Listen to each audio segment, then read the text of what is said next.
সশস্ত্র বাহিনীর সাথে হাসনাত আব্দুল্লাহর মতো নিরস্ত্র দলের লোকজনের কথাবার্তা, আর তার সাথে ইউনূস সাহেবের মস্তিষ্কের খেলা। এই তিনটা, ইউনূস সাহেবের মস্তিষ্ক, হাসনাত আব্দুল্লাহদের যে তারুণ্য, আর সেনাবাহিনীর যে রেজিমেন্টেড শক্তি, তিনটার যদি সমন্বয় না হয়, বাংলাদেশের সামনে অনেক দুর্বিষহ অবস্থা। উনি মনে হয় না উপদেষ্টার কাউকে উনি কাউন্ট করেন, আর কাউন্ট করার মতো না কেউ। আসিফ নজরুল সাহেবের টেক ওভার করার পর দেখছি তো টকশোতে অনেক মাতাইছেন, এখন কোনো গভীরতাই নেই তাদের, ডিসিশন মেকিং পারেনি না তারা, একদম আমি খুব হালকা টাইপের। যে প্রতিবেশী দেশ বা অন্যান্য বিদেশ আমরা টেনে আনি, ওদের কি দোষ? ওদের কি দোষ? আপনি কেন ব্যবহৃত হন? আপনার ভালোটা আপনি বুঝবেন না, আপনি অন্যের উপরে চাপাই দিবেন। You are bloody fool, you don't have the right. আপনি অন্যের দোষ দিতেই পারবেন না। আমরা ছোটবেলায় কি দেখছি, দুইটা আমি এবং আর একজনের সাথে মারামারি করে আসলে যখন বাসায় ঢুকছি, তখন আমার বাপ প্রথম আমাকে চর মারছে, তুই গেছিলি কেন। এটা আমার মনে হয় সাকিব ভাইদের একই ইতিহাস। তো আপনি অন্যের দোষ দিচ্ছেন কেন? আপনি নিজের ভাগ্য নিজে চেঞ্জ করতে পারেন না।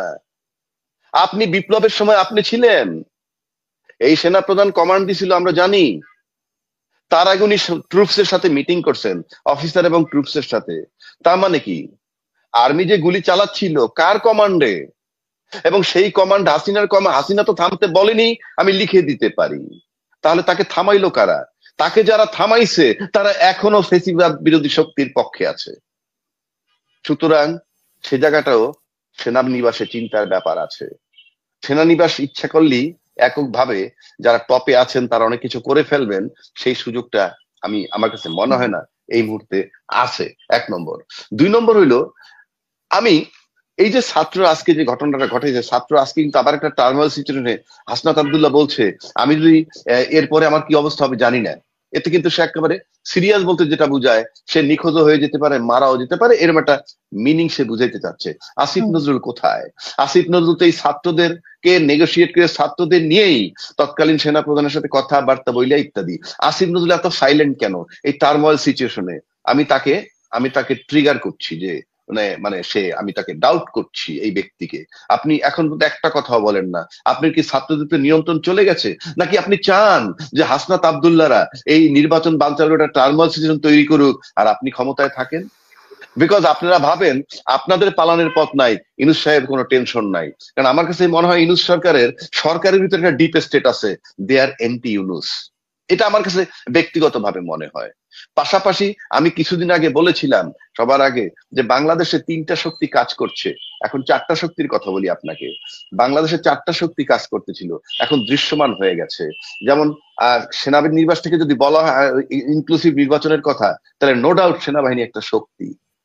যাদেরকে বলছে হাসনাত আব্দুল্লাহ তারা একটা শক্তি। আর এই যে অন্যান্য যে রাজনৈতিক দল, তাদের কোনো ভ্যালু নাই, তারা রাজনৈতিক শক্তি।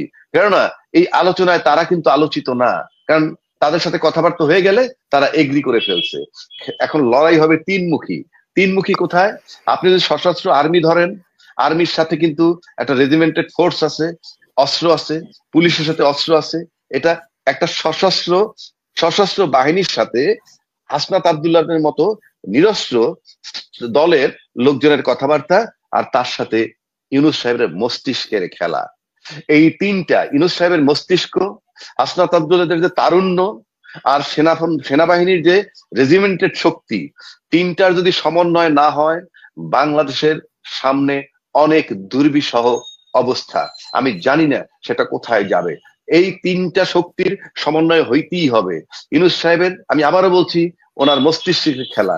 উনি উনি মনে হয় না উপদেষ্টার কাউকে উনি কাউন্ট করেন, আর কাউন্ট করার মতো না কেউ।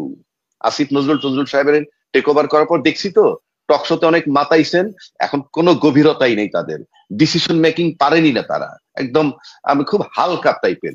সুতরাং ইউনূস সাহেবের মস্তিষ্কের খেলা, তারুণ্যের খেলা হাসনাতদের, আর সেনাবাহিনীর আপনার রেজিমেন্টেড খেলা, 3টার সময় না হইলে আমি আবারও বলছি বাংলাদেশের কপালে দুর্গতি আছে, এতে কোনো সন্দেহ নাই।